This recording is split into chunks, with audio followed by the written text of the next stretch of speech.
Hi, it's Morgan from Maintain Me Senior Services, and welcome to our YouTube channel. Today, we have a very special guest, Jason McConahy with Fairway Independent Mortgages. And today, we are going to be talking about reverse mortgages, something that I think people have an automatic response to. It can be very positive, or maybe you have some myths that need to be dispelled because you have a negative impression of reverse mortgages. Well, today, Jason's going to answer all of our questions. He's going to be a wealth of information. We'll even have some slides so you can go back and watch this over again if there's a place that you missed. And if you're watching today, thank you. I'm also going to ask you to hit that subscribe button so that you know when we put other valuable videos like this out, and you can be the first to watch them. And also give us your feedback. If there's something we talked about today you have a question on, don't worry, put it in the chat. We will answer it. And we can also connect you with Jason directly if you have some more questions. So without further ado, Jason, thanks for joining us. Hey, thanks so much for having me. It's really good to be with you. I really appreciate the opportunity. Yeah, very good. We'll take it away. Sounds good. You know, where I'll start is the comment you made about people's perception. In fact, I assume anytime I'm talking to somebody about a reverse mortgage that they either don't know about them at all, or if they do know about them, they probably have a negative connotation. That's because there tends to be a lot of sort of negative ideas behind reverse mortgages from the years, you know. So let me just share my screen, and I'm going to start with an image that I use because I get a chance to teach realtors about reverse mortgages. And in the classes I do with realtors, I always start with this bowl of guacamole. So I grew up in New Mexico and had amazing New Mexican food around me my entire life. But when I was a little kid, we used to go to this place called Papa Felipe's, and I remember seeing my first bowl of guacamole delivered to the table next to me, and objectively, guacamole looks disgusting. So I made a decision in my little 4-year-old brain that, like, it looks disgusting, therefore it must be, right? And I never took a bite of guacamole until I was 19 years old. When I was at college and we were at a get together and the pizza was late and everybody was hungry and the only thing available was this giant bowl of guacamole that people were devouring. So I was like, well, I'm hungry, I'm going to give it a shot. And of course, I finally discovered just how amazing guacamole is. So that's a good illustration of how a perception of something, right or wrong, can keep you away from the benefits, the tangible benefits of that thing. And I think that reverse mortgages are the same because of things that maybe happened way back in the 90s when they first became a thing. People have negative ideas about reverse mortgages. And I'll be the first to say that a reverse mortgage is not for everybody. There are reasons why and cases why you wouldn't want to consider a reverse mortgage. But that said, reverse mortgages are a really powerful tool that I think are an amazing opportunity for a lot of people, and they just don't know about how they can benefit from them. So what I want to do is I explain some stuff. It just upfront basically tell you, here's two things. Reverse mortgages can do a lot of things for people, but for people who are moving into their retirement years, I think that there's probably two things to focus on upfront that people can keep in mind. So one of the first things a reverse mortgage could do for you is help you afford the expenses that are going to come with aging in place. I think a lot of people want to age in place as long as they possibly can. And maybe in retirement, they feel prepared as long as everything goes according to plan. But when unexpected things happen, especially in the realm of issues pertaining health and the need for home care, those aren't a part of the retirement plan. And there's a hardship that a lot of people face in funding those. So one of the ways that reverse mortgage can serve you is it's going to help you afford those expenses that can come up as you seek to age in place as long as possible. I think another thing that very few people know about is you can use a reverse mortgage to buy a home, and I'll talk about that at the very end. So this second one I think is important because it can help you move into a more ideal home in your retirement years, and that's because often right sizing in retirement requires going up in price. So if this happened to my parents, right? We 5-bedroom home. We grew up in Albuquerque. They wanted to move up to Colorado to be near my brother and I and all the grandkids. And they wanted to downsize into a patio home, 1 floor, right? That single floor patio home in Colorado was more expensive than the home they're selling in New Mexico. And a lot of people feel like, well, if I'm going to move in retirement, I just can't afford it, because if I sell my house with cash, I only have that amount of money to buy the next home. And I don't like what that money might buy me. And a reverse mortgage can actually allow you to buy a more expensive home with the cash you have and still never have a payment. So those are two ideas that I think might be important for those of you that are listening to this presentation. I'm going to give a very simple answer to the question, what is reverse mortgage? And I'm going to do so in a way that doesn't feel simple. So the technical way to refer to a reverse mortgage is a HECM, or a home equity conversion mortgage. And the reason why I want to bore you with that technical term is because it explains exactly what it is and what it does. So it's a mortgage, all right? It's a mortgage on your home, just like a normal mortgage would be, that converts home equity into something. So it's a mortgage that's going to convert the equity you have in your house into something, and that something is cash. And the importance of accessing the equity in your home and turning it into cash is something I want to illustrate for just a minute, because I think it's helpful to look at it a couple of different ways, why this might be important. A lot of people, a huge portion of their wealth actually is in their home's equity. You might have somebody who has $750,000 in a home that they've completely paid off. And that might be more than they have in all of their retirement accounts that are going to fund their retirement years. But that equity tangibly never does you anything unless you can convert it to cash, unless your goal is just to hang on to that equity until you need to sell the home or you pass away and you pass that equity on to somebody else. But if you need access to that equity, it's inaccessible to you, right? A home equity, we say, will never fill your car with a tank of gas. It will never pay for a vacation. It will never pay for renovations in your home until you can turn it into cash. So a lot of people face this dilemma where they could use the cash that's tied up in their home's equity, but the only real way to get that is to sell the home. Or if they really love the idea of staying in the home, they don't have access to the equity that's home in the form of cash. And so that's the dilemma that a lot of people face. Here's a statistic. It's a couple years old, but for the baby boomer generation, which are those that are really moving into the retirement years, that if everybody were to retire at the age of 62, the majority of them would run out of money in retirement. That's just a financial planning dilemma that we're in as a culture. Even if they waited till 66, deferred that withdrawal of Social Security, for example, still 50% of people in retirement would likely run out of money, given all the potential things that could happen to them. This chart just, yeah. Is that taking into consideration the home care piece and the paying for aging care? It's saying they would run out of money in their lifetime, but not saying at what point in their lifetime that would happen. Is that? Yeah, that's right. It's kind of a modeling. It's a statistical modeling, given all the things that nest egg needs to fund. It's not just what happens if I have a healthcare crisis in my 80s. It's what happens if we have 3 bad years in the economy in the next 20 years, where my investments don't grow, but they shrink. Right. It's all of that stuff goes into the modeling. Got it. And it really is. It's that idea of like, what's my hedge against all the unknown expenses that could come my way, so because you can be fine in funding what you think is a fixed income for the next 30 years. Mm-hmm. Here's what I need to live on a monthly basis, but that doesn't account for a healthcare crisis or all the other things that can come up. Yeah, that's right. Okay, cool. Thank you. Yeah, so this just illustrates like home equity for people who are 62 years and older. And we say 62 because that's the legal sort of age whereby somebody can take advantage of a reverse mortgage, a federally insured reverse mortgage. That of all the home equity in people's homes who are 62 years and older, $9.2 trillion, that's more than all 401k investments in the entire United States. Right? Wow.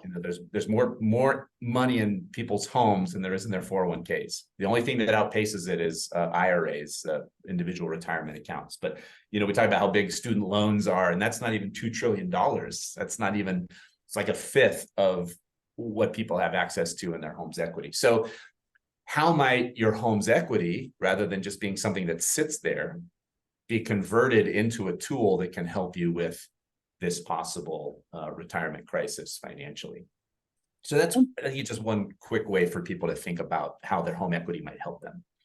So I have a question on that. What Yeah. about refinancing? What's the difference? What if someone was looking at this, they're 62 years old? That's a great fact. I didn't know you have to be 62 or older. But if they're thinking, why don't I just get a new 20-year mortgage and pay a little higher rate, but have this lump sum of money and still have my asset? What's the difference? Yeah, so maybe I'll get into that a little bit as we Perfect. go Yeah, through maybe I this. jumped the gun. Keep going. No, that's okay. Like, what's the difference between a normal mortgage and a reverse mortgage? So, if I don't get back to that, make sure you ask that question in Okay, just a minute. will do.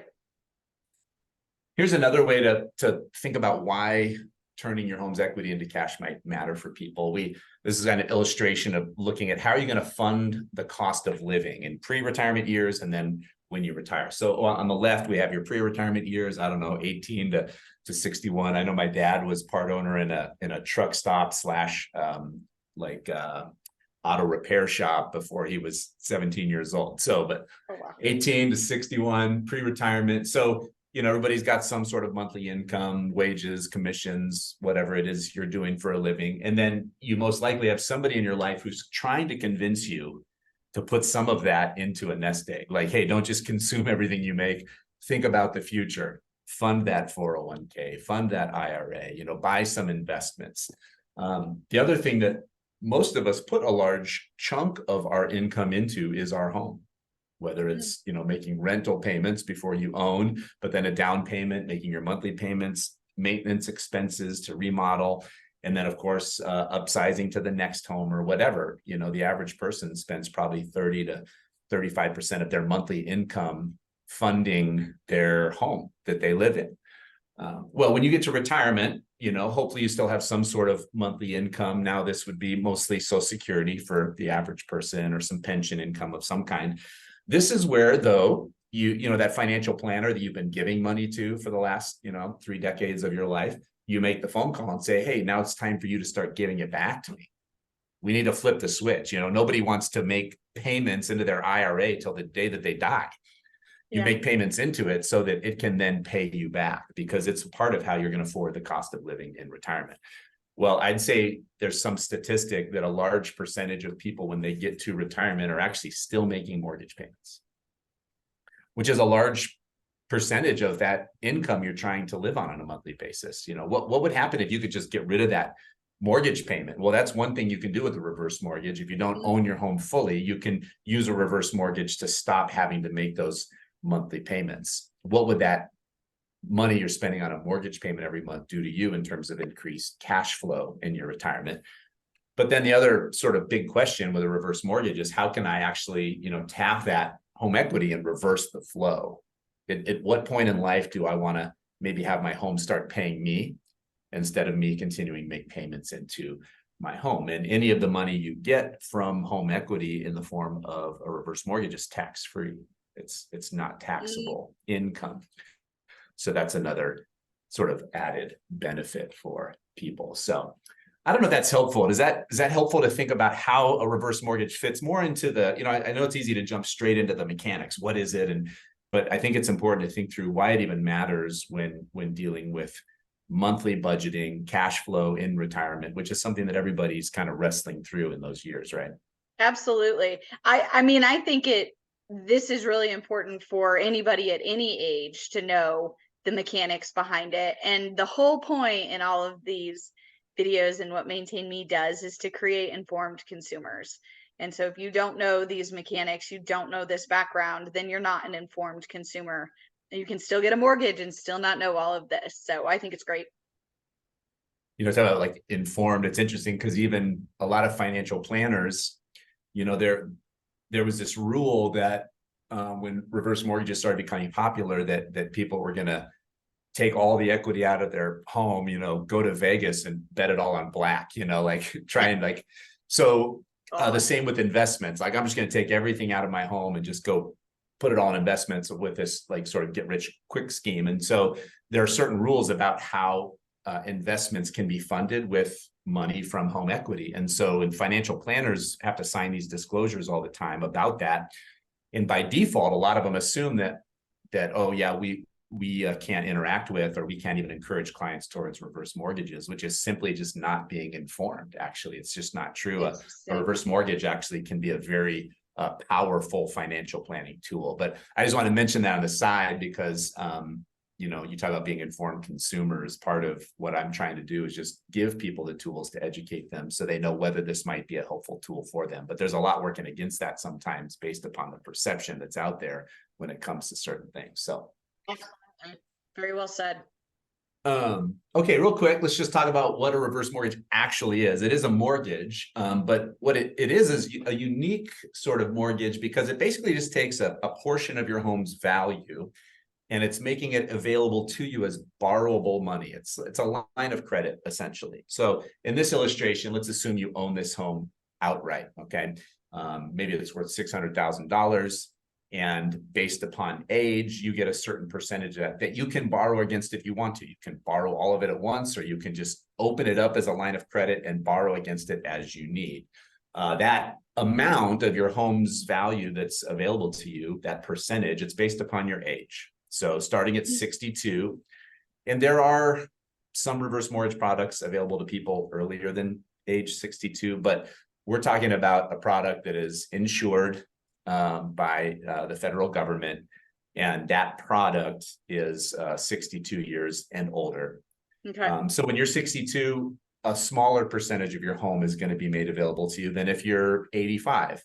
Sure. And the reason why is it's all based upon life expectancy. If you were to borrow all that money and never make a payment on that principal and interest, and that's the main difference, is that you're not required to pay it back. So instead of a loan that's getting smaller over time, you have a loan balance that's getting bigger over time. And the way that works is that your home's value is also getting bigger over time. So you have a growing loan balance that's growing against the increase in your home's equity over time. So this line of credit, it's the size is based upon how old you are. It's a line of credit that actually gets bigger over time, which is a really interesting piece of a reverse mortgage. So if you have a line of credit at 62 that's worth 30% of your home's value, because your home is getting bigger, if you didn't borrow anything from it, 30% of your home's value 10 years later, when you're 72, is going to be worth more than what it initially was when you were 62. So your ability to borrow money actually grows with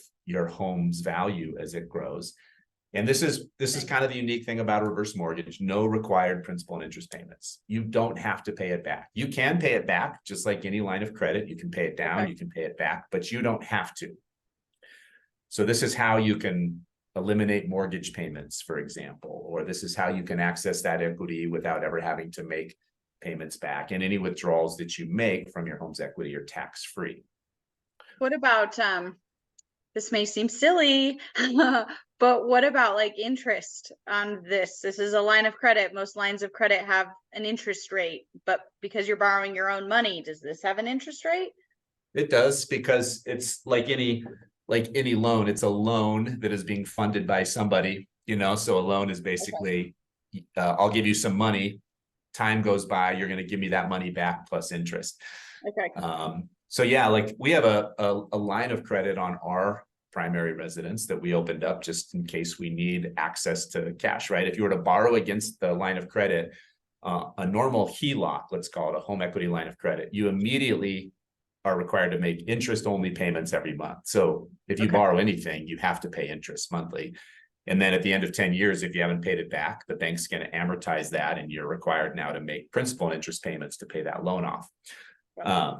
Well, a reverse mortgage defers all of that if you want to till the very end.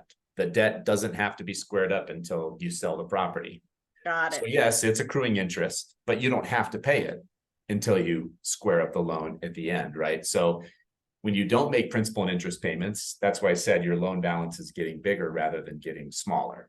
Sure. Right. And that's the big, it's not even a negative, but that's what people assume is like, oh, well, this is a loan that's getting bigger. It's growing against my home's equity. It's chewing up all my home's equity. What happens if the loan actually gets bigger than the value of the home? And those are sort of the mythical stories of the past, which is why I've said several times that these are federally insured. When you open a reverse mortgage, everybody who has one pays into the FHA insurance pool. So that if that ever happened, and trust me, they're designed so that never happens. The FHA has structured these so that the amount of money that's available to you, if you took it all now and never paid it, they don't want those loans to grow bigger than the home's value, right? But if that were to happen for some reason, let's suppose you had a home in Detroit right before the auto industry crash, and you took out all of the home equity you could in a reverse mortgage, and then your home, instead of appreciating in value, actually declined in value for the next decade. Yeah. Maybe there's a world where that loan balance could get bigger than your home's value. If that ever happened, the home is the only thing that answers for the debt. If the debt's ever bigger than the home, the insurance pool covers the difference. So no human being answers for the debt on a reverse mortgage, only the home does. And we call it a non-recourse loan, meaning that nobody carries that burden. The home is the only thing that answers for the debt, and it's an insured product. So I don't know, maybe I'm saying more than I need to, but hopefully that helps dispel some of that concern, right? I think so. Because then, if that were to happen, would that person then lose their home? No, they would. So because of the insurance piece. Right. So any mortgage you have on a home becomes payable for one of two reasons. Either you default on it, right? So if you stop making your payments, or you default on taxes or insurance, then the lender can require you to pay the loan. That can be an event. But assuming you do what's your responsibility to do, when you sell that house, if there's any loan balance, that's when that loan balance is paid off, and anything that remains in equity belongs to you. The same is true with a reverse mortgage, right? When you ultimately sell the home out of necessity, whatever the loan balance is, you pay that off. Whatever remains in terms of home equity belongs to you. You take it with you. So you do have to look at the long haul. You have to look at, I'm borrowing money, and if I don't pay it back, it's eating into that equity I'll get when I eventually sell the home. So that's the one thing that I think everybody has to take a good solid look at and see if it makes sense. If you have the kind of home that's paid off and it's like a family heirloom, that when you pass away, you want this to go into the family because other people are going to want to live in it or enjoy it for a long time, then you shouldn't do a reverse mortgage. But, most people, when they inherit a house from somebody, they don't want the house. They just want access to the inheritance that's in its equity. So that home gets sold, and then the equity is what's really passed on. Sure. Which is fine. If you have a home that you own and you don't need any of that money, and you just want to pass that on as an inheritance, that's fine. But for the average person who actually could really benefit from the equity that's in their home, to borrow from it and pass a little less equity on when they pass away, while also being able to take advantage of it while they're living, is a real win for some people. Yeah, I can see that. There are some people who they want to give their money away while they're alive. And so they use a reverse mortgage to get as much money as possible out, and they do stuff with it with their family while they're still living. I had heard a story of one family that they would take the kids and grandkids on an epic vacation every 2 years, the kind of vacation that's going to cost $40,000 to take, 15 people on a Disney cruise for a week, or this kind of thing. Yeah. And their argument to their kids was, we're going to do stuff with you while we're alive. We're going to enjoy memories. And that means you're going to inherit a little less, inherit less money at the end when this home becomes yours, when we pass away. So that's another sort of example of where somebody might take advantage of a reverse mortgage. So. Interesting. Yeah, great. So this just to illustrate that percentage that's available to you. It's based upon age and what the interest rates are doing in the market. But at the moment, if you're 62, about a third of your home's value could be available to you. So if you own a $600,000 home, you'd have access to about $200,000 that you could borrow. If you are 81, you'd get about 50% of your home's value. Okay, so that just illustrates that difference. And then real quickly, 2 last slides, and then we can just kick around whatever questions you have. That line of credit, those funds can be used for whatever. You can actually just use a reverse mortgage to eliminate your payment. So if you have a $2,000 a month mortgage payment and you just want to stop that, You can use a reverse mortgage to put you in that situation. You can use a reverse mortgage to pay you on a monthly basis or on an annual basis as a way of supplementing your income. Or you can just sort of leave it there and then draw from that line of credit as needed. And that's probably the big one for my interaction with most seniors is, here is, if you open up a reverse mortgage and don't borrow against it, but you have that money available to you, that then becomes your strategy for the expenses of aging in place, home care and those kinds of things, which can be really expensive, add up, really quick. And that's maybe your way that you fund that. Yeah. Yeah. Oh, very cool. I mean, it's really here's just to illustrate what I said a little while ago. You can use a reverse mortgage to buy a house.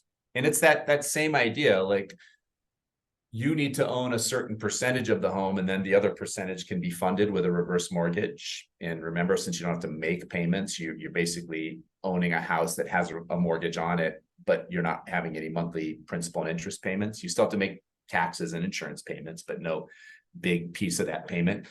So here's an example. Let's suppose you have a home that's worth $550,000. You sell it for $550,000.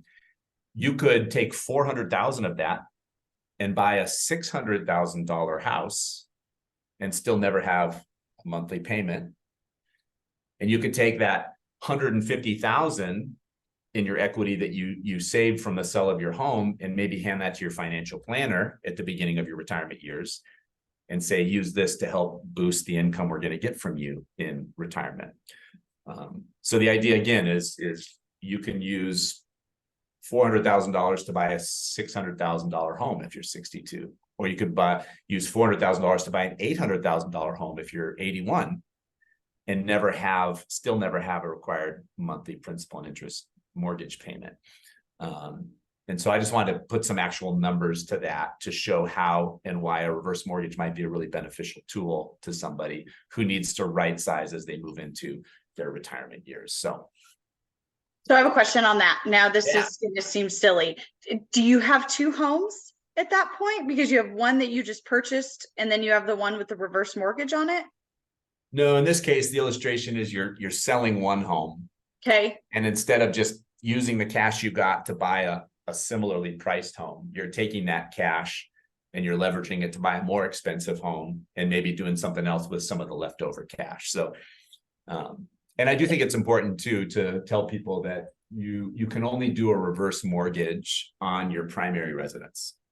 So you can't take a reverse mortgage on a vacation home or a second home or something like that. And you have to be occupying the home. It's one of the requirements in order to have a reverse mortgage on it. So sure. Yeah. And if you were to move into, say, assisted living and you have a reverse mortgage, you would have to sell the home at that point. Yeah. So basically the way it works is there's like two reasons why you would have to pay off the mortgage. One is the death of the last borrower. So if you have two people who are on the reverse mortgage and one passes away and the other one's still in the home, when that last borrower passes away, then that mortgage becomes payable. Or the other would be a life event requires the borrowers to have moved out of the house for more than a year. So you can, if you have like a health issue and you have to dip into some kind of extended care, but are able to come back to the house, if both borrowers, if there's multiple borrowers, are out of the house for more than a year, then yeah, it's considered like, okay, there's an event that's happened that's moving you into long-term care and you're going to have to pay off that mortgage. You can't leave a house sitting empty with a reverse mortgage for more than a year. Point that's payable. Yeah. Yeah. And how do they find that out? Do they just come and check it out? I mean, do they have investigators that come check that out? No, they don't. So the only thing FHA does is once a year you'd still get a letter mailed to you. I don't know why they haven't made this digital yet. And it's basically like a survey you respond to. Yep, we still live in this home and we are current on our taxes and our insurance. Those are your requirements. Live in the home, you're paying your property taxes, you're paying for homeowners insurance that protects the home, which is the collateral for the loan. Yeah. And you send it back and that's it. They don't have like they don't hire the Google Street camera car to like be checking up on people as they're driving through the neighborhood. Not yet. I mean, not yet. That's right. Yeah. Well, very good. That was really interesting. And I love it when I learn from our guests as well. And I definitely learned from you today. And I wanted to, what was my question I was supposed to follow up with? Oh, what's the difference between doing a refinance and a reverse mortgage? Now, let me see if I can answer my own question now. Yeah. If you were to do a reverse mortgage, you're not still making those mortgage payments. If you were to just do a refinance, you're still making your mortgage payments, and they're bigger because you did a refinance to cash out. Yeah. So few differences. Let's start with the refinance. So if you were to refinance, pull out $80,000, you basically restarted a brand new normal mortgage whose loan balance is $80,000 more than it was before. Yes. There's some interest rate that's applied to that and some amortization schedule. So you are forced to take the money out. That's why you did it. You can't do a refinance and not take the money. You're refinancing to get the money. And then you're required to start making those payments. You know, you just triggered a new 30 years or 15-year schedule to pay that off. Yes. A reverse mortgage, you are opening up the ability to borrow, but don't have to. More like a HELOC. If you needed $80,000, you could pull it out. But if you're like, I'm going to open it so that it's there. And then, yeah, there's just never any required principal and interest payment on what you borrow. So that's really the big win, right? Is you can borrow against it and defer that repayment until you sell the house because of some life event at the end, or you pass away, or whatever it is. And is it easier for, if you die, is it easier for your family to get out from the reverse mortgage and everything that goes along with it versus if you have a 20-year? I mean, is there any difference there? Is it easier for your left? Yeah, so really there's two questions that you ask, and the way you answer these two questions create four scenarios. So number one, does the family want the home? Does somebody want the home? And number two, is there any equity in the home? How big is the loan balance? You know, so in most cases, people don't want the home and there's equity. So they just sell the home and they get the equity, just like whatever on a normal mortgage. I'd say if there's a chance that a family member wants the home. So let's suppose you own a home and you still have a mortgage on it, and you pass away. Well, that mortgage most often can't be assumed by a family member. So it has to be paid off. Got it. Which means if a family member wants the home, they have to pay off whatever the mortgage is and come up with their own financing to fund, you know. So if you have a house worth $600,000 and you have $200,000 left on the loan balance, a family member is going to have to come up with their own $200,000 essentially to finance their part of a new mortgage moving forward. Got it. Well, a reverse mortgage, instead of getting smaller, might mean that you have a $600,000 home with a $400,000 loan balance.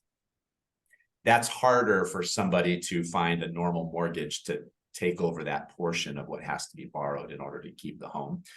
So I always tell people, if you either, the home's a family heirloom that everybody's going to want forever, or somebody in the family is actually going to want the house, not just the equity in the house, then definitely think twice.